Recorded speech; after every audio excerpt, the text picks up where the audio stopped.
Hello, welcome to the Oink Time podcast. If you like us, rate us and review us. 5 stars, please. And if you want to follow us on Twitter, we're at Oink Time Pod. Hello, I'm Ben Ellwood. Hi, I'm Jen Carnovale. And we are here with comedian, musician, and star of the original cast or recording of Muriel's Wedding, Dave Eastgate. Yay! He's amazing. So cool. How do you describe yourself? I always say comedian first. Comedian, musician, actor. Which one do you like? Sounds so pretentious. Especially in contrast with your just general character. Hi, I'm comedian, actor, and musician. Comedian, actor. Artist.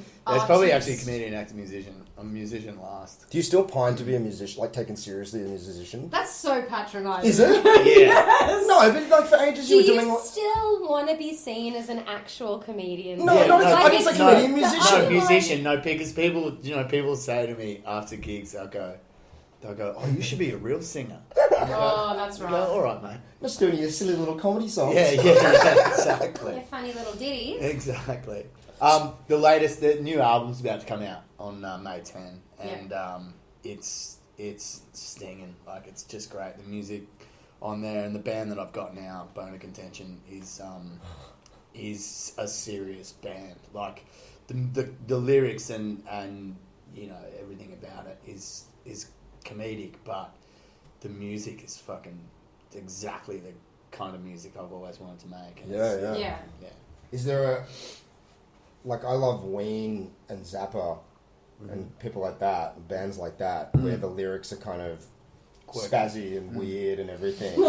Yeah. But it's like, Yeah. but it's this, but people that don't really listen to the music, they get this idea of like, oh, Ween's just a joke band, or that Zappa guy was just But crazy. do they really think that? I How think can they people not do. see? But they don't think that anyone can do it. Like, it's Ben not. Ben Folds is like that.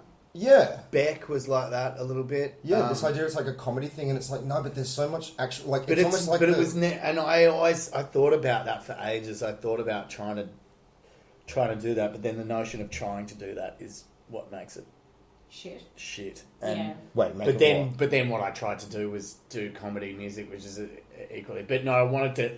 I did kind of go through a period there where I was like, well, maybe I can just surf the in between ground where, and it's almost easier because when you're being judged, because people judge comedy so harshly, Yeah.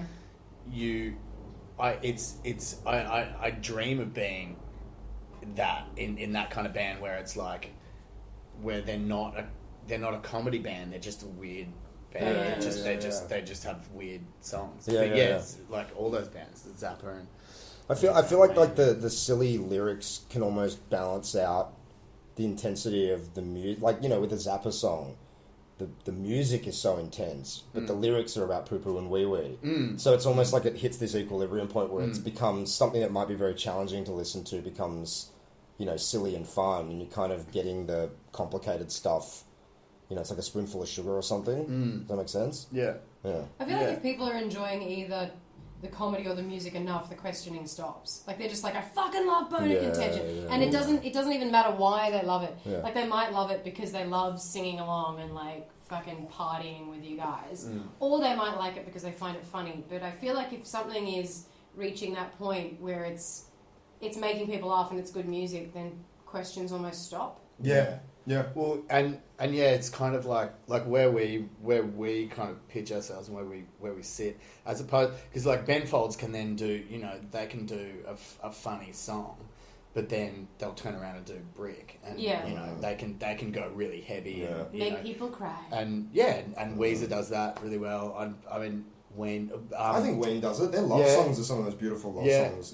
But do you want to do they that? might be giants. Yeah. They do that as well. Like, but no, where we sit is Tenacious D, Steel Panther, Lonely Island kind of thing. Even though Lonely Island's not rock, but you know we Spinal Tap. Well, Spinal Tap's weird as well, because Spinal Tap was like they're a joke band, but it wasn't that hard. Like, not every line was a was a joke? Was it a punchline? It was a goof. Yeah, so they kind of sat in this weird space as well. But have you heard that story about Spinal Tap? Because if anyone doesn't know, Spinal Tap is 3 comedic actors: Harry Shearer, Michael McCain, and Christopher Guest. if you don't know Spinal Tap, fucking kill yourself. Go and just end this now and just Probably not for you. Put the podcast down, go and fucking get a life, and then come back to us. So they would do concerts as Spinal Tap, and there'd be a whole contingent of the audience that didn't realise they were a quote joke band. So there was all these like metalheads coming to see Spinal Tap, and then they have another band called the Folksmen, which is like a folk singing band where they go up and play double bass and do songs about Joe's Diner and stuff. So they Spinal Tap, Mighty Wind. Yeah, Mighty Wind. Yeah. So the Folksmen would open for Spinal Tap, and there was a whole contingent of people in the audience that didn't realise it was the same 3 guys, and would start booing, like, "Get the fuck off the stage! Don't bring us the rock!" So good. But that Folksman band, like, that is just so brilliantly. The comedy's so subtle. Yeah. Eat at O's. It's just so not. Whereas we're really kind of pushing which, as I said, like, it can get you into trouble because, or it can just, people judge that so harshly, and if it's not funny, or if it's a cheap gag, or if it's Do you feel like it's gotten you into trouble? Not trouble, but you do feel like, it's easy to feel hacky because your joke is based on a rhyme.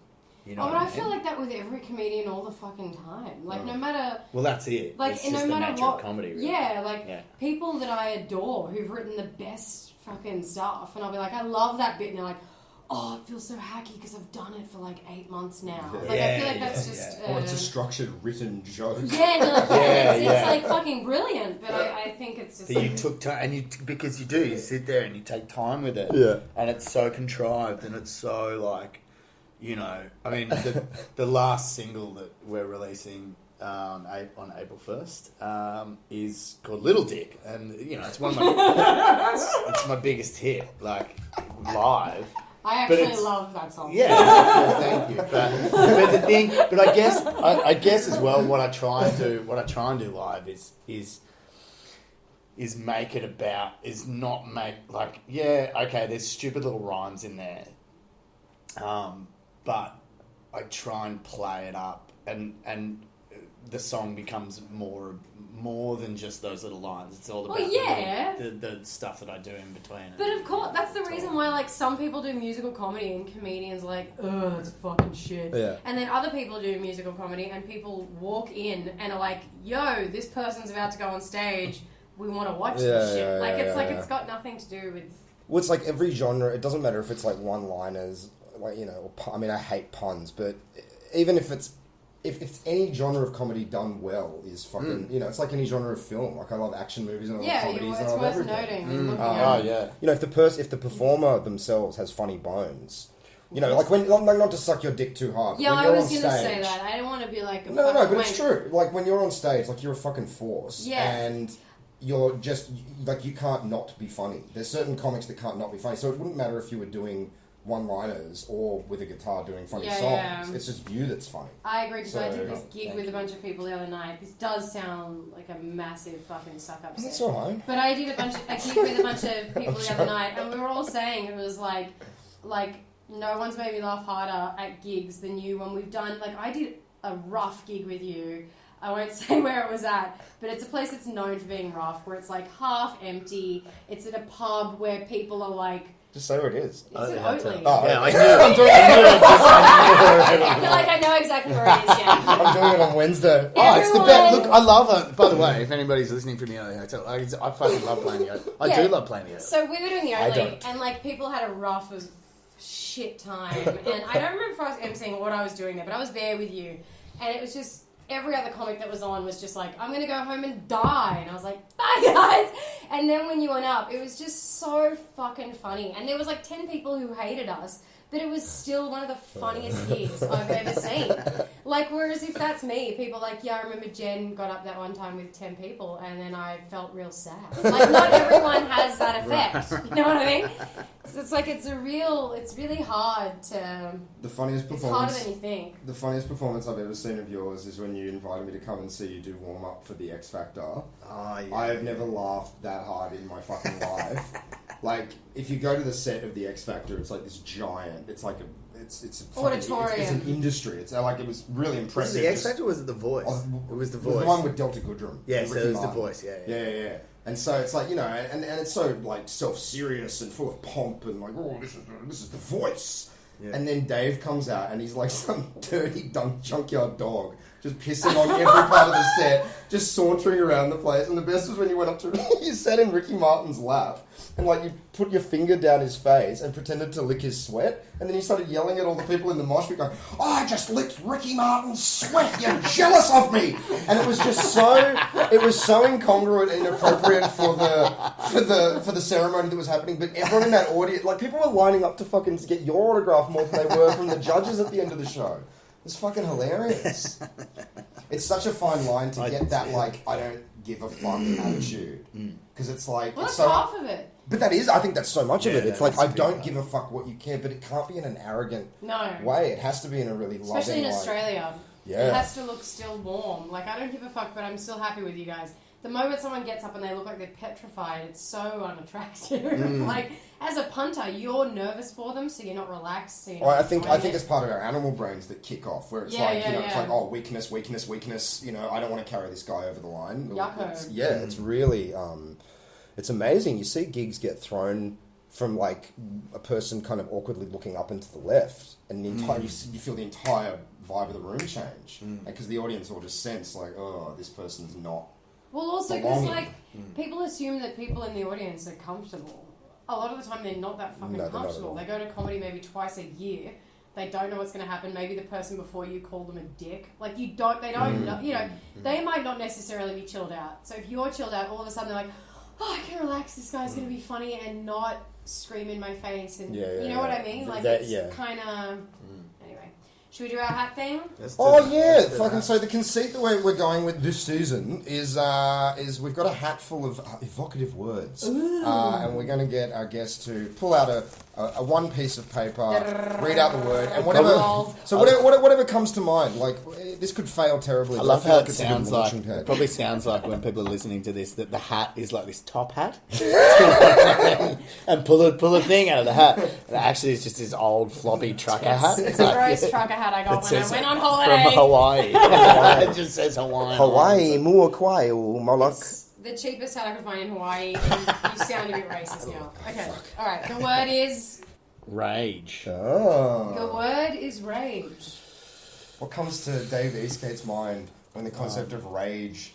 Well, I don't know. It's a few things. Rage Against the Machine is obviously one of my favourite bands.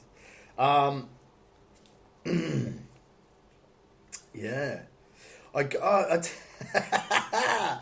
got in a road rage incident the other day. Where it was the fucking weirdest thing. This dude cut me off, and I beeped him, and then he it was this weird kind of dangerous cut me off, overtook me on the left, and with 10 metres until we had to pull up at the lights. It's like, dude, so I beeped him. And then he starts gesticulating in the mirror, going, fucking, in the mirror. And I'm going, fucking, and I'm raising my hands, going, what are you fucking doing? Like, you fucked up. Like, you're an idiot. He gets out of the car and walks up to my window and does this. Yeah, I fucked up, mate. I fucked up. Okay.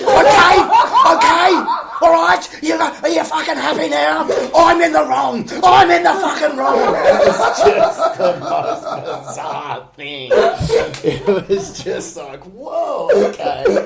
Fuck. All right. And so I was like, okay. Well, that's why I beat you. Like, all that guy had to do was do the obligatory, oh, look, sorry, mate. we've all done it. Look, I thought I had more room than I had. late for work. Sorry, mate. Sorry. It's all good, mate. It's all good. But this whole fucking thing. I'm sorry. I fucked up, mate. I fucked up. Okay.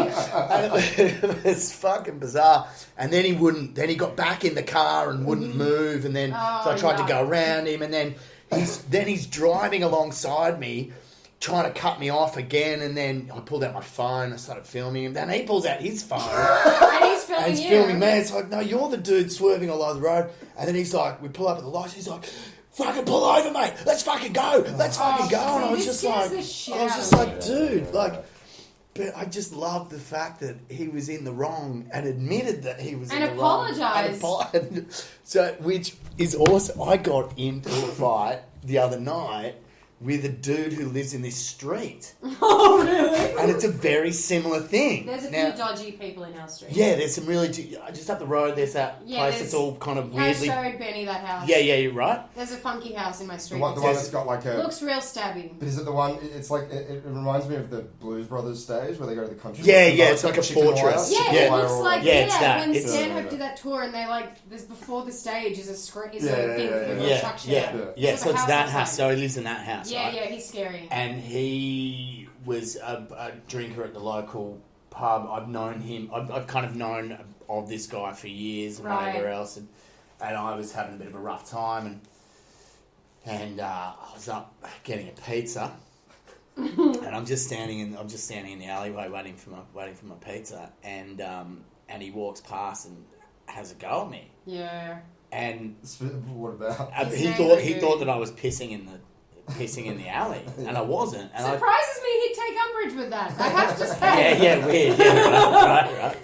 So I'm like, and I was in a bit of a, I was going through some shit, and I was not in a happy place. Right. And I was just kind of like, all right, like I said, excuse me, what the fuck, you know? He's like, so I was like, yeah, you want to fucking. I haven't done anything, mate. I haven't fucking done anything. Yeah. You know, he's like, fucking, yeah, fine. And I walked up to him and he open palmed me to the throat. And I was like, that's it. And he walked off and I started chasing him. I'm like, fucking come on, mate. The rage fucking kicked come in. on. Yeah, the rage kicked in me. And I was like, let's fucking go. Yeah. And I said, he's got this mangled nose, like because he went into this boxing stance, and the guy's like, because he's like 70. I should point out, the guy's almost like 70 years old. Like he's white hair, like really old, rough, South Sydney kind of fucking rough as guts fucking dude, lives in that fucking weird druggy house, the drug dealing house kind of thing. Is what I've heard that's what it is. Yeah, so, totally. Yeah. So anyway, so it's this kind of local small time gangster kind of thing. And I'm like, let's run, bro. I was like, by the look of your face, you look like you've been in a couple of fights. Let's fucking go. Let's dance, motherfucker. And you really felt right about bashing a 70-year-old. Well, I did. Well, I did bash him. So he hit my throat, and he was happened? bouncing around. He wanted to fight. And he's an old scrapper from way back. And people who are on drugs, like, strength is not associated to age. But, like, if someone's off their tits at that age, but still I was just in the mood, and I was like, let's fucking go, mate. Let's fucking go. And he walked off, and I said, where are you going, mate? Where are you going? I said, and then I started going. I said, mate, just apologise. You fucking attacked me in the street. I said, mate, I haven't done anything. You're walking around picking fights at your age. What are you fucking doing, mate? You don't know me. You don't know me. What the fuck are you picking a fight with me for? I didn't do anything to you. Now you fucking hit me in the throat. I just fucking say sorry. And then he did the same thing as this dude from the car. He just turned around and charged up and he going, I'm fucking sorry, okay? I'm fucking sorry.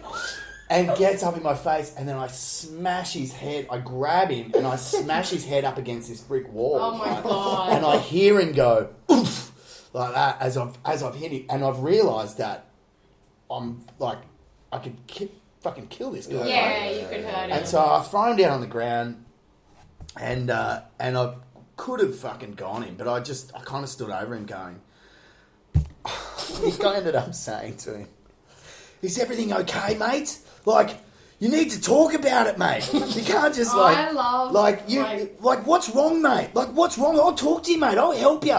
I'll give you help. Life's hard, you know, fucking all this sort of shit. And he goes, I can't find my glasses. Oh no! And I so feel I so went, sorry for him all of a no, sudden. don't. He's a fucking cunt. He scares me every day I go home. Oh, he's a fucking horrible but there's- human being. there's He's a like- horrible fucking human being. I can't find my glasses is like straight out. But it was Well, so it was yeah. comical. So I've now gone home and I'm in a fucking I'm wired up. Yeah, I fucking yeah, hate yeah. these because they're bullies. This guy's They a are bully. bullies. This guy's a bully. They bully everyone at the pub. They're fucking. They hate themselves They and hate everyone themselves. else. They're fucking angry. He's an angry old man, and fuck. And I was drunk, and so I went home and I got these off eggs that were in my house, were in my fridge, and I went back and I could see people. Did you walking egg his house? Yeah, but I did it really quietly.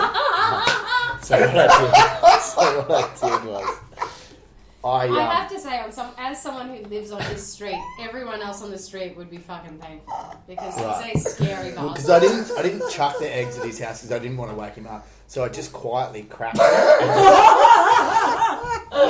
and strategically placed them in places where they would. Because if you egg his house, he's going to know that he's been egged, and then God So I knows thought. what he's that's done what you're there. But gonna if do. I Yeah, just yeah. plant 6 cracked eggs around, they're going to fester in the sun, and it's going to be a slow egging. And then I found his glasses, and I've still got his glasses, and I've cracked them, and I'm just waiting for the time. Like I want to put them with a on note his thing. with a note in his letterbox. 2 weeks later, saying, "Don't When was don't this? pick fights with don't pick Good fights on the Samaritans. street." Yeah, With dudes He's- just yeah. trying to buy their fucking pizza. Pizza. That's all I wanted. Yeah. When did the fight happen? Last week. Do you feel more or less ragey now? Because when I was younger, and Benny can attest to this, because I used to be super ragey. Like, I'm Right. very Used to. calm now. Used to very calm. Right. Yeah. Like, when we were younger, like, I would lose my shit, and it was not Right. probably safe. Like, it was Right. like a few times where it was like, shouldn't yell Street at that. corner shrieking. Yeah. Yeah, right. because people are dicks. No, Like, dude, and you're talking to a person it's- who's lost it in public It a doesn't lot. mean Oh, it's yeah. appropriate, Yeah. but the point is, now that I'm a bit older, I'm much calmer, and part of it is like logical stuff where it's like, well, I'm a tiny woman. If I scream in some asshole's face, I might get clocked, or the men around me might get clocked. So that's calmed me down. But do you feel like you've calmed down, or you? Yeah, definitely. You do. Despite that, the other day, I certainly. But then, look, it's in all of us, I guess, and Yeah, it is. we're. I'm- Some people are more zen than other people, and some people are more chilled. But I mean, I came from an army family. My dad was in the army, and my dad had a lot of rage, and so I went to an all boys school where it's fucking I used to Pent get- up. Yeah, you get in fights all the time, and so I kind of have that in my blood, and look, I've got Yeah. into rages that I'm not proud of at all. I've lost my shit at people. So, but I haven't. It's not like I get in fights all the time. No. Well, you're not someone that I would be like, I would ever describe as aggressive and violent. No. So that's no. different, just losing Yeah. your shit. Like, we all have stories where we've lost our shit, and then there's just creepy people. Yeah, then there's aggressive. There's the people aggressive who it's like the rage is very on the surface. Like that guy you were just describing who's always out looking for Yeah, a they fight. just Yeah, hate yeah. themselves. And then I feel like people like us, and I'm definitely speaking for myself, it's like there's an immense amount of rage there, but it's It's buried. It's under the surface. Yeah, It's it's under the buried surface. and it's controlled. But like Keep as it I in get check. older, I try and keep it in check. But No, dude, we all do. But I lost it the other day. Like I got on the fucking bus. Oh, yeah. And it was the third time in a row that I tapped on. And when I went to tap off at the end of the journey, they were like, "Oh, sorry, the computer's down." And Yeah. And that's going to cost you. I just went into like white out It's like 13 rage, bucks. and like the whole time I'm like screwed, like you fucking asshole, fuck this shit. You turn the fucking computer off 5 minutes a day. How many more thousands of dollars do you make? And the guys are sitting there going like, dude, I'm just the driver, Yeah. and I've been the guy that's being yelled at. Yeah. If I'm on the phones or whatever at call center, I'm like, dude, I'm just the guy that works here. I don't, Yeah. and I'm punching the fucking door of the bus. Like, fuck this. And about 10 minutes later, like this just profound shame washed over me of like, like the dog that bites someone and then they're like Yeah. cowering in the corner, like, oh, Yeah, sorry, I yeah. didn't-" Oh, it's horrible. Just you white Oh, out it's and you horrible. just lose it. Yeah. And it's See- I'm a lot better than I used to be. Yeah, But yeah, I yeah. worry that I, when I go into that state, I have no. It's animal brain. It's animal brain, and I have no conception of my actual. I'm 5'6". I'm tiny. And I will lose it at guys that are like 6'5", huge dudes. Yeah. And up until now, nothing terrible's happened. But that's Well, not that's just, like- But I feel the same, man. Oh no, I was just gonna say like that is what happened to me. And like, I don't know if you guys, I told you about or you heard about when I took my pants off. Please tell. So that. Please tell the story. So I was out in Surfers and again I was in a bit of a dark place and I'm loving it. It's just Surface Paradise in a dark place. Just sounds so funny to me. But yeah, Surface Paradise. It's also my hometown. Like Surface is properly like my dad's president of Surface Paradise RSL. And Right. I want to talk about army life farther later. But Surface Paradise and Raging. So Surface, and I was up there weirdly ironically filming this crime drama where I played a criminal. Yeah. And I got into. I was at Pie Face. That's so funny. Just the phrase "I was at Pie Face" says so much about the story without any more context. I was at Pie Face at 2 in the morning. I was at Pie Face at 3 in the morning in Yeah. Surface Paradise, and Place for legends. yeah, that's where good shit happens. It's tasty. And these dudes came in, and they were big. They were these bullies, and they were bullying the guy behind the counter. And I can't bear it. And I stepped in, and I was like, leave him alone. And then I was drunk and angry, and I was just like, there was like 5 of these guys, and they're big dudes, and muscle shirts, and and I was like, I just fucking went, and I was like, you guys are fucked, and called them all sorts of things, and then. Good on you for actually saying something. Yeah, no, because like, it pisses me off when people do stuff like that and no one says anything. Cowards. Yeah. And so I basically said that to them, and then they started. I was like, "Come at me, fucking, let's go." That's a bit scary. What are you guys gonna? Oh, 5 of you against 1? You're gonna beat me up because you're so fucking tough. Yeah, real fucking tough, mate. Real fucking tough. Go on, fucking beat me up then. And they were like, okay. And they came towards me, and I was like, oh, okay, fuck, this is real. This is real. And then I had this thing with my band where I had this joke. We talked about one night how guys take their shirts off to fight, and then so as a joke backstage, I would always take my pants off and just get nude and go, come at me, bro, fucking come at me to my bandmates. It's just a laugh, And so that's what I did, and I was like, fucking come at me, let's fucking dance, cunt. And so anyway. So they burst into laughter and they walk off, and then I'm standing on this park bench and I'm giving them the finger and keep walking. And then next thing I know, there's fucking I don't know. So I think there's 4 or 6. I think there was 6 cops there. Yeah, there was no. They were just there when I just turned around and they were all there and they're fucking. They should have said thanks for de-escalating yeah, this with your exactly, penis instead of exactly. having 5 people in Exactly. the Even though you started the fight. Yeah, but you were also defending someone. Half the thing is annoying that people don't fucking stand up for people, especially people who can. So you see those videos of people at buses getting abused, and no one fucking does nobody steps anything. in, But anyway, so long story short, I got arrested for taking my pants off, and I went to court and got thrown out of court, and then Thrown out of court? But didn't it get... He got thrown out. He got thrown out. But say the reason it got thrown out of court. Well, because my defence was this is a part of my comedy routine. And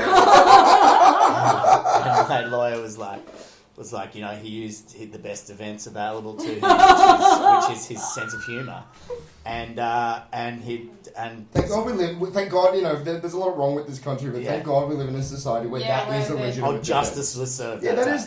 Justice was served. I mean, it was the most expensive fucking pie I've ever eaten. Yeah. But justice was served. And, the dude who you defended in the pie shop was probably very bloody grateful, but still. Yeah. Probably very weirded out. He's like, this really nice guy defended me, and then he showed me his dick. I was like, thanks, man. The gift that keeps giving. Is there a part of either of you guys where, like, if something is kicking off on the bus, whatever, bus, train, street, whatever, where someone's just being a dickhead to someone, that it's almost, I find there's almost a part of me that's like, excellent. Yeah. Like, here we go. Here we go. Because I have a lot of fucking hate and a lot of rage, and you are about to get fucking dismantled. And and when I say before that I'm scared of my rage, that's what I'm scared of. Yeah. That I go with that immediately. Well, that's what straight into happened. it. Like, Yeah, let's fucking exactly. do it. Well, that's what happened the other night with this fucking dude. Yeah. Where Was you're like, like, I'm ready. I was like, oh, you picked the wrong guy at the wrong fucking time. Yeah. Because you are going to be the avatar for everything that I fucking find I hate in this world. Yeah. And that's the way they're treating other people. Well, exactly. That's the way they're treating people. Yeah. As like a teeny lady, it's different because, like, I mean, the reason why I'm calmer is because I've had like ex-partners and you, Ben, like tell me because like Benny's been there when I've lost my shit. Yeah. Where like later he's like, that was actually kind of fucking scary for me as a dude because he could spaz out and punch me and he's not going to punch you. He's not punching you. And that had never occurred to me. Like I have no problem. I'm not afraid to argue with anyone about anything. Right. But like I was on a plane recently with my little sister, and when it landed, there was a young Jewish guy trying to get off the plane. Maybe he had another plane to go to. You could tell he was Jewish because he had the kippa. Thank you. And also he had the curls, and it was clear that he was a young Jewish bloke trying to get to another fucking plane. And these feral couple behind me and my sister were like, oh, it's a fucking Jew, being like really disgusting and racist. And behind them were two giant blokes, and they didn't say anything. Fucking cowards. And me and my little sister, who's smaller than me, and I'm a tiny woman, were the only people who said anything. Like, I was like, can you keep that shit to yourself? And my little sister, who stood up as well, and she's smaller than me. And she was like, that's disgusting, and she, like, asked the guy if he was okay. But I realized, I'm like, man, people are so scared. I'm like, we're in an airplane in an airport where you're the most... Like, the most surveillance that happens is airports and casinos. Yeah. So you're the safest here to say something. And, like, the guys behind them, I was like, you fucking pussies. Like, these are two racist dickheads upsetting that young guy who's clearly distressed. Yeah. And people just don't fucking say anything. Yeah. So, like, I am editing what I say because I get scared. Because, like, if someone was a psycho on a bus, I probably would be too scared to say anything. Because I'm too small, and I've learned from years of having friends be like, Jen, shut the fuck up or we're going to die. Not to scream. But when people were telling you to shut up, it's because you were drunk and mouthing. I wasn't drunk that time. I know the time you were referring to. I have no idea why. There's so many times. At Starbar, I was not drunk. Oh, that was fucking hilarious. I was sober. A fucknut tried to intimidate me. He was 6'4", and he tried to take me aside when my friends were gone, and he said he didn't like the way I spoke to him. And I lost my the way you spoke to him on stage? No, just like walking in. Because we were comics, and so I was like, oh, we're going for free. And so he let the two guys in, and they walked ahead, and then he pushed me into a corner. And he's like 6'4", and I'm Who's the security guard? He's not a security guard, he's a door shit. Yeah. And he was like, I don't like the tone you used with me, you need to apologise. And I was like, you picked the wrong woman. Like, I hadn't slept, and I have rage issues. Great. And so I was like, by the end I was like being a dick. Yeah. But I was like screaming at him. Like I was like, you're a fucking piece of shit. Like it was embarrassing. Right. Yeah. And it was stupid, but he also deserved it. Yeah. I was sober. Yeah. I was like that on the record. I can't say what it is like for a woman, but as a male, I don't know that lack of size makes a difference. No, because people get scared of you, Benny. People get scared because I think they see your rage. Yeah, they're like, this guy could be a fucking psycho. And you are. Well, and it's also that thing, like, I think if you're a massive dude, if you're a huge 7-foot guy, you wouldn't have to yell and scream. No. You know, it's like when Chris Rock came to Sydney, he came and did a spot at the Roxbury Hotel in front of like 40 people. And he came in with this massive entourage and these two huge bodyguards. And people were, about 5 minutes into the set, people were like loudly talking.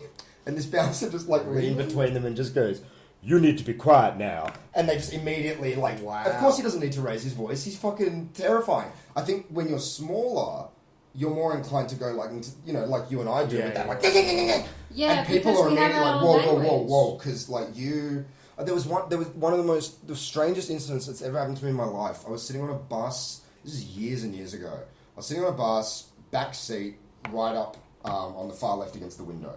And there was like a gap between me and then a couple of other people on the back seat. Yeah. We pull over, this guy gets on. He is huge, like 6 foot plus. Like Viking style. Huge.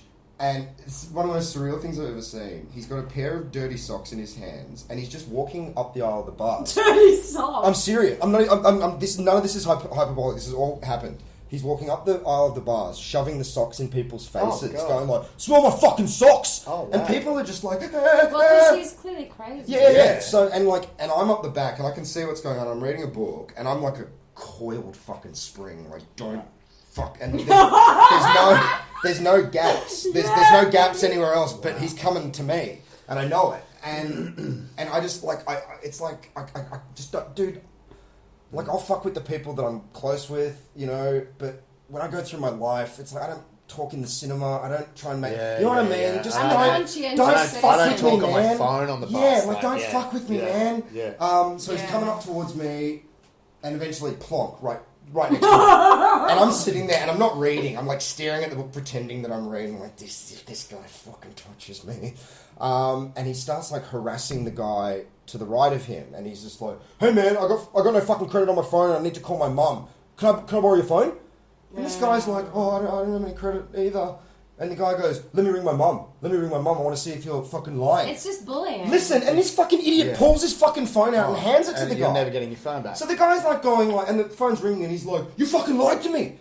And then he's talking for like 5 minutes, and it's obviously not his mum. He's like, "Hey cunt, you fucking, I'll meet you in the city." Da, da, da. Finishes on the phone call, chucks it back at the guy, and I'm increasingly. Oh, he gave it back. But listen, so I'm increasingly like tenser and tenser because it's coming my way, and out of my periphery, I see him reaching, like his hands coming towards me with the socks in it, coming towards me, and there was no conscious rational thought. It was coming towards me, and my head was just like, "This isn't happening. This is not. I'm not allowing this." Yeah. And I caught his arm midair and like locked eyes with him and just went, "Fucking don't." Yeah. And no shit, he went, "Oh, yeah, fair enough," and just turned around and kept harassing the guy on his right, and left me the fuck alone. Didn't say another word to me because they can sense. I was crazy. like 19 years old, and when I caught his hand, the next thought in my head is, "Oh well, I guess my head's about to go through the fucking window now." And it was it was one of the strangest moments of my life because, you know, I think if you're not a tall man in this culture of, you know, and I grew up in the Northern Beaches where everyone's fucking 6'5" and chiseled. Yeah. You know, you see yourself as this, you know, fucking, you know, hobbit or some smurf or something. Yeah. And then some guy who's much bigger than you is going for you, and there was no violence. It was just don't. No, but Don't it's also fuck he's with me, trying man. to intimidate you and get into your space and bully you, and you let him know that you didn't want it to happen. But that's what I wonder, is there part of his kind of like savage head that's like, you know, I respect you for not allowing me to do this to I you? think so. Is that like what, or is it just like this guy could be really unhinged? Yeah, and even though he is small, You he can could. give off an unhinged vibe sometimes. Yeah. There's a lot of rage. Back to the word. There's a lot of rage. This is A bit of standing up to bullies, and that's what they used to teach you. Well, I'm happy that you did, because I feel like more people need to. I do want to ask about having an army officer as a father. Do you mind if we chat about that? Yeah, sure. Did it feel like, what's it like? Like, is it weird? Because you said it contributed to rage in some way, so it felt like there was a presence, even if he wasn't working, obviously. Like, is it kind of like... I mean, you know, I don't want to shit on my dad, but like he's... No one wants to shit on their dads, except Ben. I'll shit on my dad. Ben wants to shit on his dad. But look, he served as a UN peacekeeper, ironically, in the Middle East in the 70s, and for his efforts was awarded the Nobel Peace Prize. Oh, wow. Okay. And this is, I can't make this shit up, in Wow. 1988, and you can Google it if you want, they awarded the Nobel Peace Prize to all the current and previous serving peacekeepers. Right. So 200,000 people. So sometimes they'll do that. They'll give it to an organisation or a group of people. And so it was... So 200,000 people got a certificate saying Nobel Peace Prize with their names on it, including my father and his only brother, my uncle John. And so my uncle John's passed now. So both of those certificates hang in the lounge room at home. Like, yeah. And so I used to do this joke about how for a guy who's got a Nobel Peace Prize, he sure had no qualms about beating the fuck out of an 8-year-old child.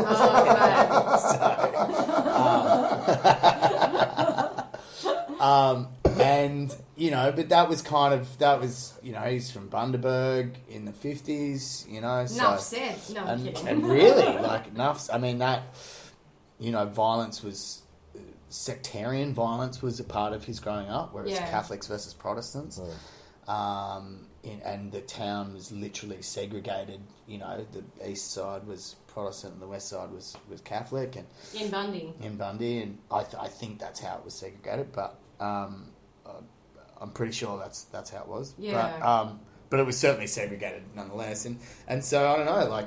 He had he has PTSD from things that he's seen obviously in the Middle East, and he was in Syria, he was in Israel, he was in Lebanon and Egypt.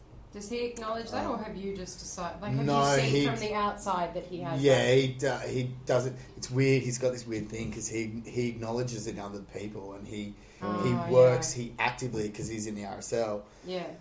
He actively works with. He understands that it's a problem with veterans, and right. he works with veterans, and it's an issue for him is helping people deal with PTSD. My uncle had it and it killed him. Right.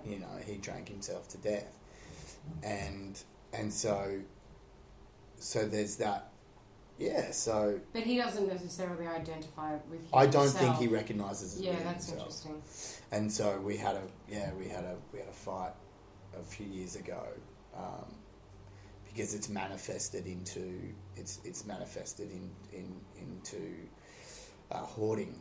Okay. And so we had a fight about that. We had a fight about him hoarding, and it got physical, and it was, talk about the shame of rage and things like that. Afterwards, it was horrible. It really felt bad. There was a lot of pent up rage between me and my dad, and we've always butted heads. And Mum says that's because deep down we're probably more alike each other. You're similar. Of course. Some people tell you. Yeah.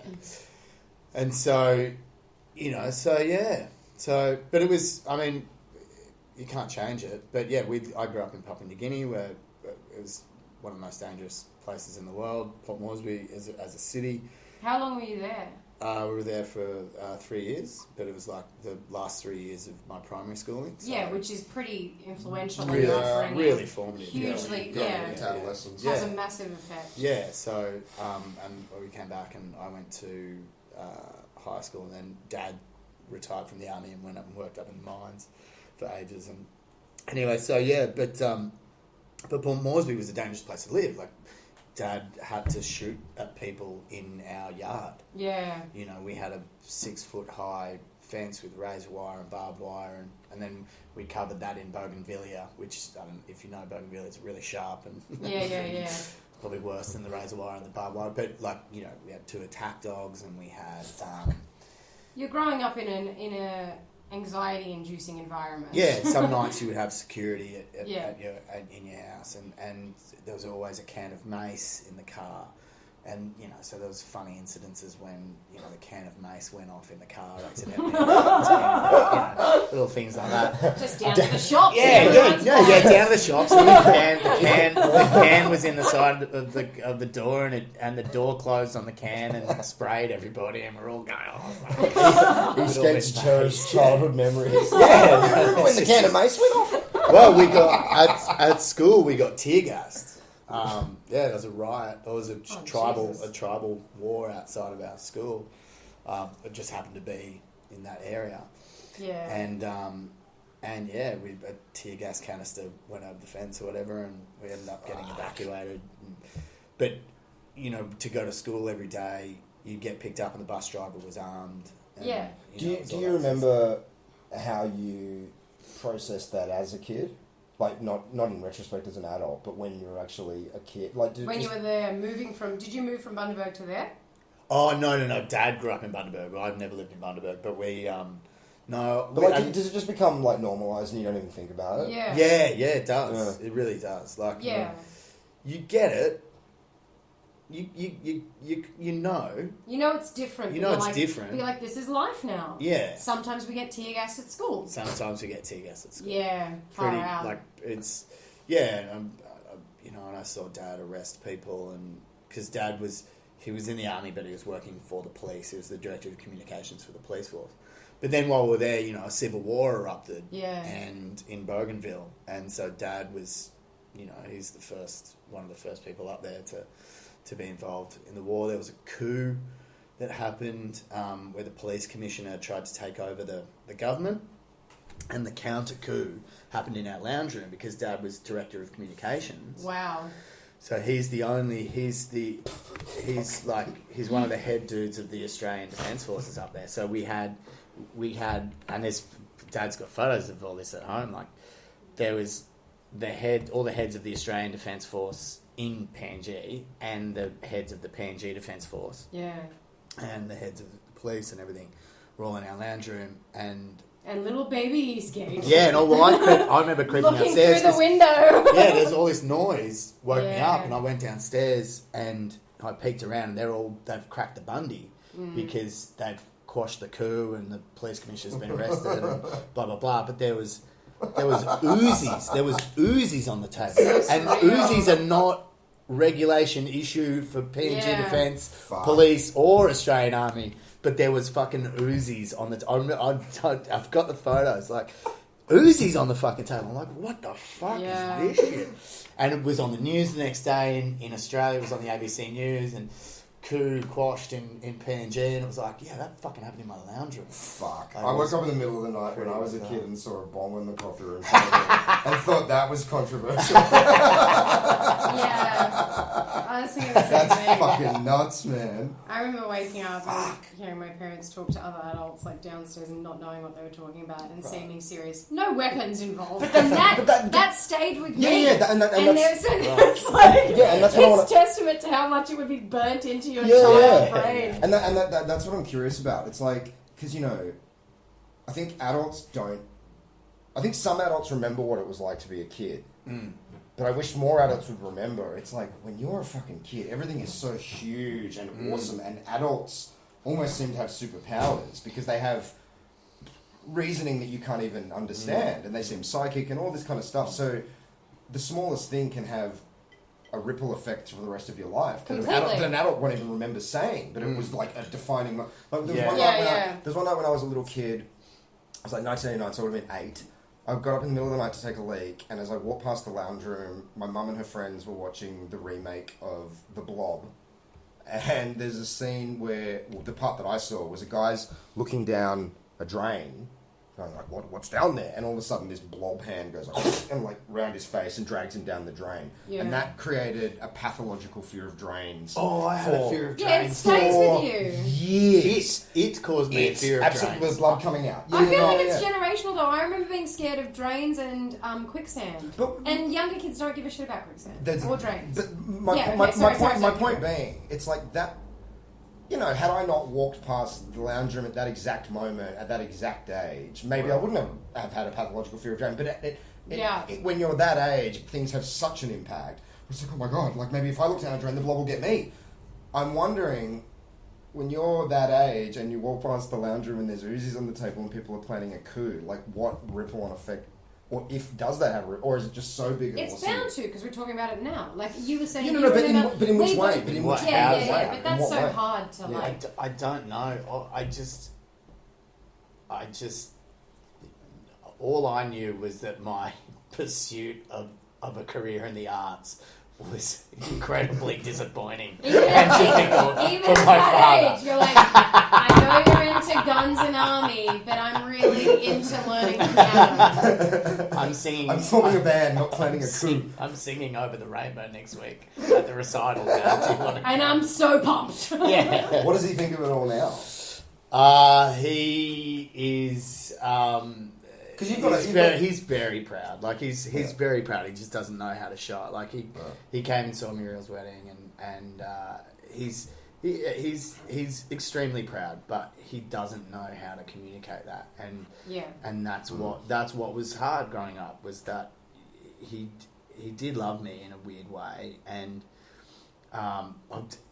interesting, on that topic of rage as well. Like, he came and saw me do after I lived in Japan for a long time, and I came home from Japan, and I was kind of living with mum and dad, and I had to start again and start from the bottom.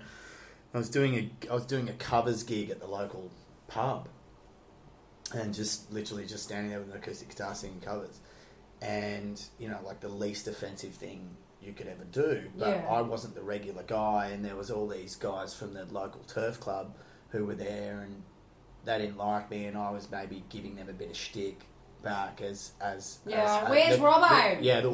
The comic, exactly. They're like, they didn't like what I was playing. They just didn't like me, and I can't remember what I said to them, but the comic in me was giving it back.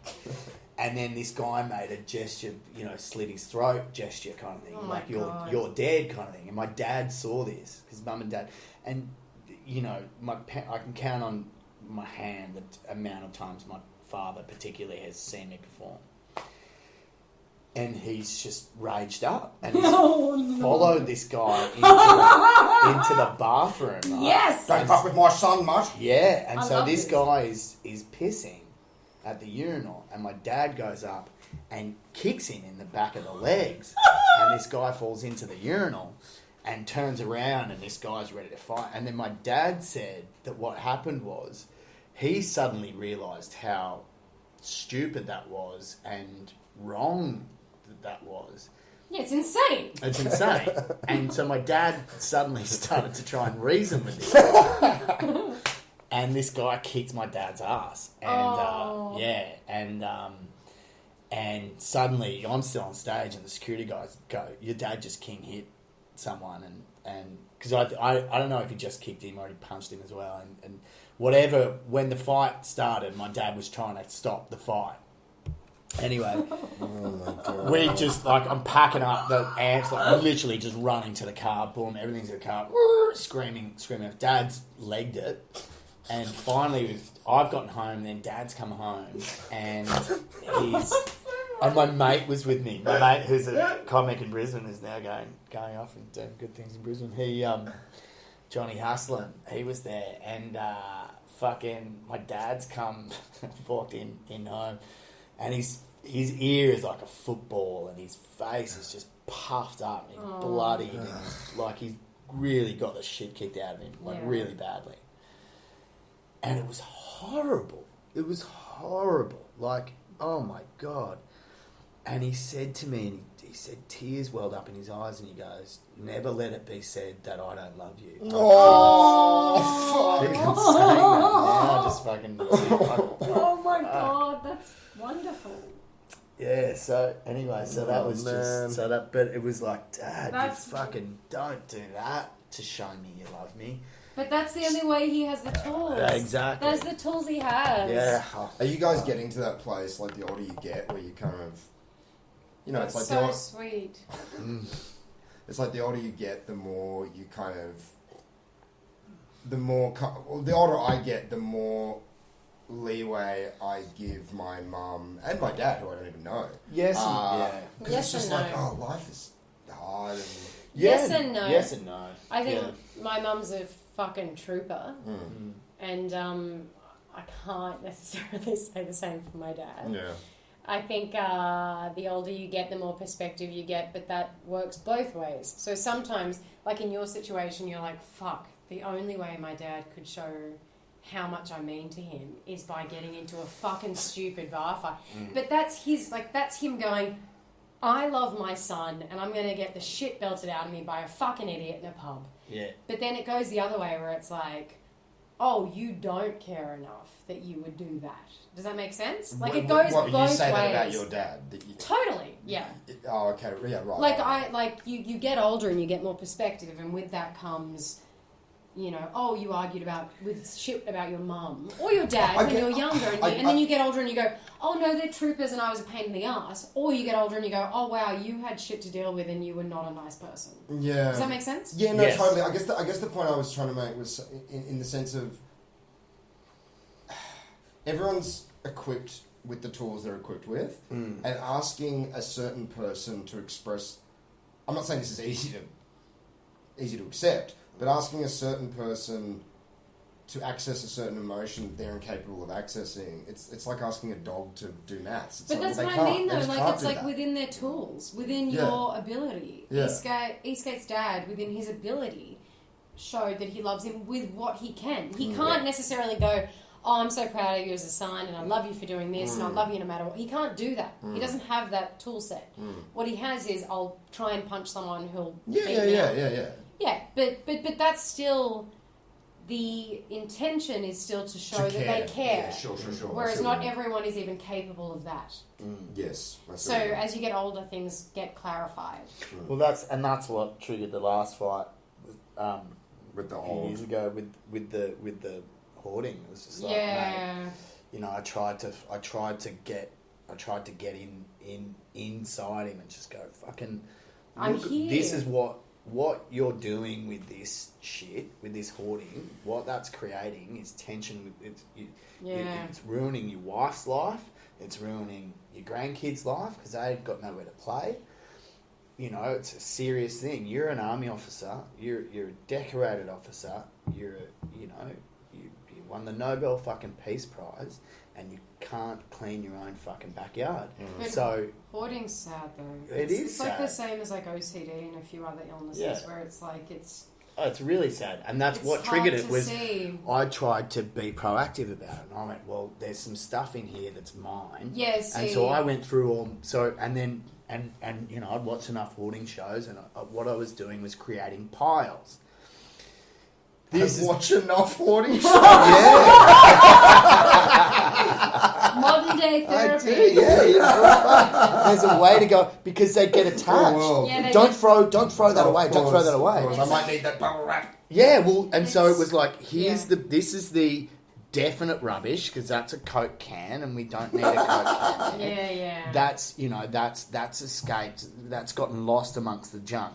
That's definite rubbish. Yeah, we don't need This that. is my rubbish. This is my stuff. That's the library book that I took out in 1991 called All About Elvis that you can't open anymore because it's molded together and I thought you were going to say the pages were stuck together. No, I didn't. I wasn't. just I wasn't masturbating over jerking Elvis's it off. biography. Fat Elvis. Yeah. Elvis in the 70s, the good years. But it was like, well, there's my pile, and then here's stuff that you definitely want to keep this sentimental item, but here's a bunch of stuff that you need to go through and decide whether you want to get rid of. Yeah. But then that was just fucking way too much for him to handle, He lost it, and it was so sad because it's like, oh, It is dude, sad. like I'm being if it was up to me, like you die tomorrow, Dad, all this shit goes. Yeah. It all fucking goes, all mate. junk. It's You all can't stuff. take it with you. You cannot take anything with you, and we will get rid of all this shit in a heartbeat when you go. Yeah. Because that's not what means anything to. What means things is memories and all that. Being cliched, but it's No, true. of but course it's it is stuff, memories. man. It's like It shouldn't be naff to say that because it's fucking true. Yeah, it is true. and it is just stuff. So anyway, so there's that. So yeah, look. It's hard though because it's fighting against something that's illogical.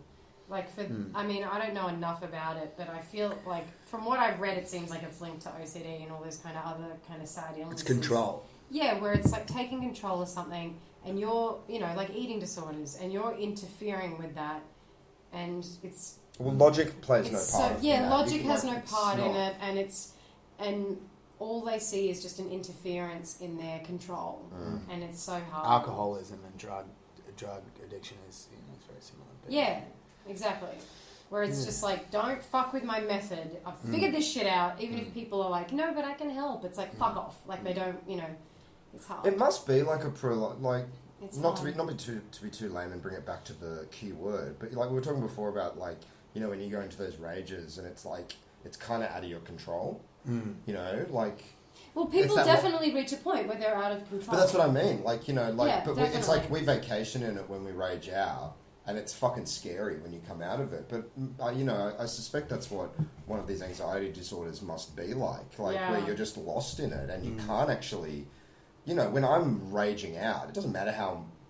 My mum could be sitting there going, "Darling, it's okay." That's not going to fucking get me off until I'm off it. I feel like nowadays it's harder for people because of things like social media and stuff. When people rage out, it's public. Whereas we had the freedom to like rage out when no one's filming or you're not screaming into the void of social media. Oh, fucking social media rage is something I've But people I feel sorry for people because they are raging out and they're letting it out online, and you can see the trail of regret, and it's like, oh, it's out there, and I don't know, for me it feels like it would make the shame and all the other shit of course multiply by like a bazillion, because it's like because each message tangible. There's so much like subtext to each rage that's put out there. What they're putting out is they're saying so much more about themselves than they even realize. People are reading between the lines and, you know, following paper trails of what they previously posted.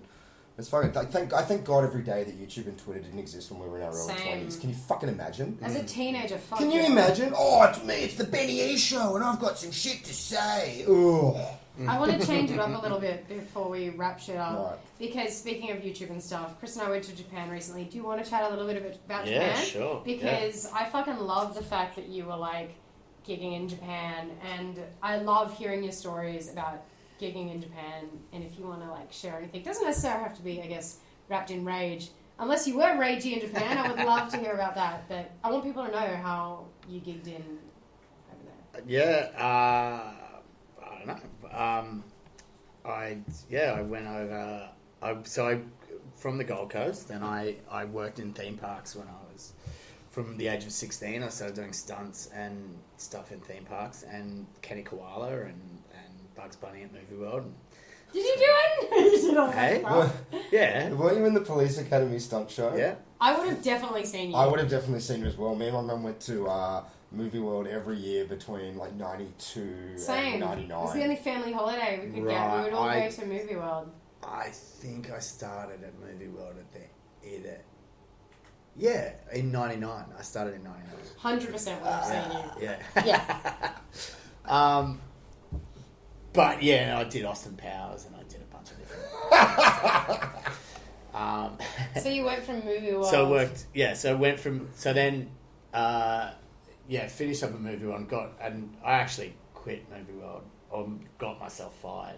Speaking of rage, I put a kid in a headlock. Okay. Please tell me you were in Bugs Bunny this costume has when you to- did it. No, I was in Sylvester the Cat. Yes. And, Alright. I got assaulted by a costumed character. Really? I got assaulted by the Sheriff of Was it Nottingham in Sylvester? Disneyland. No, it was the really? Sheriff of Nottingham. And I stayed like, there's this amazing You a little shit? No, because Mum took me to Disneyland when I was 3, and I've got 2 very distinct memories. One being eaten by Monstro the whale, and 2, when I went up to the Sheriff of Nottingham for an autograph, he had like a big distended belly, and he like barged me and fell over, and there's this really great photo of me flying through the air with the Sheriff of Nottingham like laughing. Which kid did you put in a headlock? Oh, it's just this really fucking obnoxious little cunt. As Sylvester the Cat. As Sylvester the Cat, and he was hitting other kids. He was pushing other kids. I mean, it's a long story. I'll do a bit of stand up on it, but it basically, you know, you may as well have describe being in a furry suit. On the Gold Coast, where it's like 30 degrees. Yeah, where it's 30 degrees. You may as well have a fucking massive neon sign saying "kick me." You know, you're constantly getting. You're just a target. So you're constantly getting abused and assaulted, and in theme parks. I thought in Movie World you'd be getting hugged every time I went. Well, you do. Yeah, it's my hugs. siblings would be like, It's oh hugs. my god. Like, it's hugs and punches, and so it's basically. And so what you do? It'd be a particular type of little boy. Yeah, and so it's little boys, it's teenagers, and it's parents. Go on, hit it. You hear parents go on, punch him, or go on, kick him in the bum, kick him in the bum. You're like, you fucking idiot. Anyway, so I'm just a cat. so what you do, so as a way to combat that, when you shake hands with a kid, you squeeze their hand and let them know that, you know, you just kind of squeeze their hand and they go, oh fuck. There's someone in there. Or when you give them a hug for the photo and you kind of give them a little headlock and you just squeeze them right in close and you just, you know, and whisper, you're going to fucking sleep well tonight. You're going to do it in the Sylvester voice. Yeah. Suffering fucking fucking kill you, asshole. And so Anyway, so long story short, it's this kid. I put him in a headlock just to kind of let him know that I was real. And then when he was there, accidentally, one of my fingers, so you only have 4 fingers, and your middle finger, for example, is like your middle finger and your ring finger in one finger hole. So you've got 4 fingers in a character suit. And so that middle finger went inside his mouth and accidentally he went inside his mouth, and on purpose I fish hooked him. I was like, well, now it's there, like that, and gave him a bit, and Sylvester's fish hooked this kid and they're screaming. So anyway, I got fired from Movie World, and then I got a job in Japan at Universal Studios, and I spent 5 years at. Did Movie World give you a reference? No fucking way, but it was on the CV. But yeah, like, and that, obviously that experience had helped. But the type of performance that I did at Movie World and Dreamer, when I'm dressed up as Austin Powers, and at Dream World, you'd be dressed up as a convict, or you'd be dressed up as all these other different fun characters. Fun characters. They're called atmosphere. So atmosphere is you're not in a suit. There's suit characters, which is the furries, and then there's atmosphere. Atmosphere is just you're out in the park.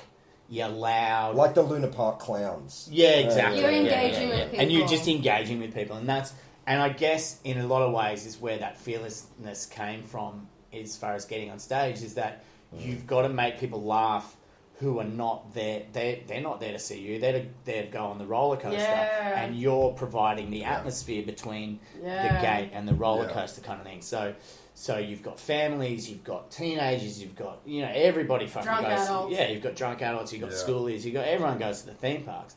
And so...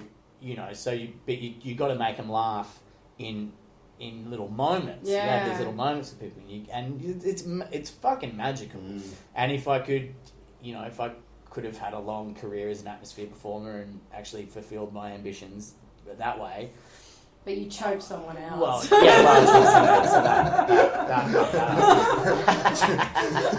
you didn't choke out that Pro people. tip for anyone looking for a job in the atmosphere clown profession. Don't choke people out. Don't choke infants Don't out. choke 9-year-olds.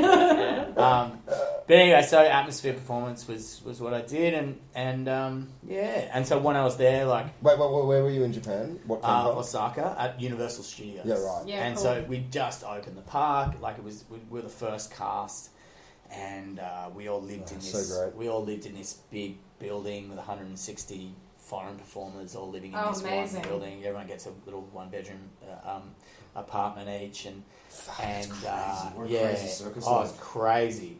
And there's stunt people, there's dancers, there's singers, there's Mormons who the Mormon singers. There's a lot of Mormon singers, weirdly enough. Americans, Canadians. We had Russian acrobats, we had Chinese acrobats, and we're all kind of living together in this fucking amazing place. And I went for a year and stayed for 5, and basically as an atmosphere performer, I had to learn the language. I had to. My first character was in the Jurassic Park area, and oh my god, it seems so politically incorrect now when I think about it. But we're in the Jurassic Park area, and basically my character was this tribal chief. Oh, shit. Maybe Japanese people can't tell the difference between white people and islanders. but this tribal chief, right? I'll just show you the pictures. I've got grass skirt, coconut bra, face paint on. I would shave my head bald, which is when I had hair, and I regret that so much now. And I walked around, and I had this big stick with a skull on it, it was all gibberish. It was all ooga booga. And so it started out by going and then saying something in Japanese. So the first word that I learned was nandianen, which is Japanese for it's Osaka dialect for what do you do that for? Kind of, what the fuck are you doing? And so when you do it, you're supposed to hit them, and you hit them back. You backhand them in the chest, and you go like slapstick. Yeah. What are you doing? Hey, what are you doing? Kind of thing. And it's very Osaka, and it's very that thing. And so when I'd say Nandiane, and people would fucking, because it'd be like Nandiane, and they'd go, that's great. And so then it just was snowballed from that, and the more words I learned, the more proficient I got. And so then did heaps of different characters and did heaps of different shows. I did the Terminator 2 stunt show for a while, and I hated that because I was stuck. Who did you play in I was John Connor? Well, I wasn't the fucking Terminator, was I? So, and you're working with these guys who are stuntmen that are playing the Arnold Schwarzenegger character, and you've got the dude as the policeman, and Sarah Connor, obviously, and so I was John Connor. Do you remember any of your John Connor lines? It was like, it was all in Japanese, and do it in Japanese. Well, you mime it. And they So you mime it. So Mama, tasukete, hayaku. She's like, help, Mum, help, and quickly, run, but you would do this 14-meter rappel from the roof, so just on a piece of rope, just slide down the thing. Cool. Which was cool. But anyway, so I injured myself. I landed on a nut one time because you stop halfway, say a line, and then keep going the rest of the thing. And so I landed on a nut and let go, and then fell like 7 meters and injured myself pretty badly. But then, so then I did that. I did the Mummy Returns float in the Hollywood Parade. Cool. So I was the character from Mummy Returns, So the great. Brendan Fraser character. I'd 5 foot fucking 2. And so the more professional I got with Japanese, eventually I had a show where I was completely autonomous. I used to skateboard around the park with an electric guitar, a mini electric guitar with built-in amplifier, and I would do Japanese kids songs. Yeah, in a jester suit. I feel like I've seen this. You've seen the video. So no, that was that was Christmas one year where I was an elf. Oh, it's so funny. So yeah. Okay. But usually we would just it was me and my best mate, and we were in skate gear. So we're in jean shorts and t-shirt. Sesame Street was, we were under the Sesame Street umbrella, so we'd have like an Elmo t-shirt and an Elmo hat, and just be like these cool kind of skater dudes with Elmo, and just fucking, it was so cool. Like we were, they bought us vans, and so did like comedy for you sort of start there? Or were you interested No, I when had you done. were here? Yeah, I had done stand up as soon as I was 18. I was doing the Fideli run in Brisbane. Ah, cool. So I moved to Japan when I was 22. So I had a background in stand up, and I was always going to go back to stand up. But then you would have been like hungry for it if you were like doing that work. You'd be like, I just want to fucking do a gig. And so I did. So I teamed up with this Japanese dude, and they do manzai, which is double acts, and so I hooked up with this Japanese dude, and he'd been to the National School of Comedy, and we did this manzai act where he came out in a suit, and I came out. By that stage I had a big blonde mohawk. Yeah, nice. Big spiky blonde mohawk, and we'd come out, and and I was the rough gaijin who kind of. So, for an example of the type of comedy, it was all comedy of me fucking up the language and the culture and not getting things right and all that sort of stuff, and then he goes Nandiane and hits me, and like verbal slapstick kind of verbal slapstick, but then you have to. It's a real art. Oh yeah, totally. So like it's verbal slapstick's super simplifying it, but So there's slapstick. So it's called tsukomi and boke. So boke is me basically. So the boke is the fall guy, I guess, and tsukomi is the straight guy. But tsukomi is also a verb. Okay. So it's when you are a tsukomi if you're that person, but you give tsukomi.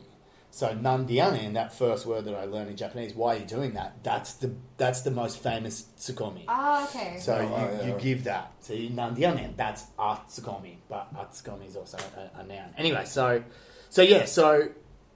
this story was like, it comes back to rage again. This fucking one day we're on the stage and it's not going great because it was pretty hack level shit. Because even though I was reasonably fluent in Japanese and could speak it on the street and could hold conversations and all of that, I wasn't native, and so the comedy that we were doing wasn't able to be nuanced. So it was very surface kind of stuff. It was very novelty, and so we got through the first 3 rounds. We got to the quarterfinals of this national competition. Which is pretty big. Oh, like it was two. It's huge. It was 2,000 double acts. Yeah. And we made it into the that's final. massive. We made it into the final 200. Jeez. We got on TV and all that sort of stuff. Anyway, but yeah, so like we start this routine and it's not going well, and I think by this stage, I think as well we were expected to do a little better. This was the second year that we had, and so the first year we had a blinder of competition and we were the hot new thing on the scene. The next year we've now got to fucking up the ante and do a better it's a bit of pressure. So the first gag doesn't land well, and Nobu, my partner, overcompensates with the tsukomi and hits me too hard. Now that doesn't get... we've got nowhere to go, right? So the first tsukomi is supposed to be a verbal tsukomi, and so he's hit me. And I'm like, oh, okay, and the audience, and just like in any stand up, when you're trying and the audience can smell the fear and no room to move, and you just go, no, don't fuck. There's no worse feeling on stage, huh? Yeah, just so when you know there's no coming out of this. Yeah, and the harder you try, they can smell how hard you're trying and the Yeah. desperation, and it's just the fucking worst. Yeah. So the harder you try, the less they laugh. And, oh my god, it was horrible. So we're tanking. And he has to keep hitting me harder, and to justify it all. He's just beating the shit out of you. Yeah, and so he finally does this double kick, like jumps up and fly kicks me with both feet in my back, like just jumps up and fucking kicks me like that, and a white hot rage. It was the last gig we ever did together because I was like. It changed everything for me because I was like, well, fuck this. I'm not fucking doing this. Because you're like, I'm not signing up to be a punching bag. Yeah, on exactly. Stage. Like, And I'm good to do comedy, just don't. And it beat really me up. just it strained. I kind of got the shits with Nobu, and I was just like. I was like, fuck this, man. Like, and I'm just a novelty act over here, and I'm getting beat up. And because I was going to fucking deck him on stage. Like, I was so angry. And That's probably why after the gig back. Yeah. He turned on him and laid him out. Yeah, like the crowd This is was a bit- different. Yeah. But he was so apologetic, you know. He was like, look, David-san, first tsukomi, too big tsukomi. Too hard. Oh, I'm so sorry. I decided that I could stay in Japan and be a novelty, or I could come home and perform in my own language and make a career, and that's where I am today. Having said that, one of the best gigs I've ever seen you do was when you didn't do a word of English and you did the entire set in Japanese. It was fucking brilliant. The Friend? Yeah, I've seen it a couple of times. Yeah, me too. Yeah. Oh, man. Well, thank you so much. Where can people find you? My Facebook page, Dave Eastgate and Boner Contention. That's for me and the band. So yeah, Boner Contention. And Dave Eastgate. Dave Eastgate and Boner Contention. We are playing at the Factory Theatre on May 10, which is our album launch. We've got 2 videos up on our Facebook page. 2 music videos. They're the first 2 singles from the album, Bad Specimen and I'll Settle For You, which is a love ballad for people in their 30s, and which was directed by Greta Lee Jackson, and Jeremy Brule directed the Bad Specimen video, so check that out, share it, like it, and yeah, come to the Factory Theatre gig on May 10, and we're at Frankie's Pizza every Tuesday. May I say, the Frankie's Pizza Rock and Roll Karaoke is one of the best nights in Sydney. That's Tuesday night at Frankie's Pizza, right? Yeah. Yeah, sweet. Everyone should go to that. It's fucking brilliant. Dave Eastgate, thank you so much for chatting to us about Rage. Thank you, Dave. Do people usually get through more than one ticket, or you just? I mean, to be perfectly honest, you are our very first guest and our very first choice. So Ben wanted you to talk about love. I'm glad you talked about. Yeah, I'm glad Rage. you talked about Rage too. Rage was fun. I feel like Rage was it was great. Thank you so much. You can check out Dave Eastgate. Google him, find him, look up Boner Contention, check out their shows.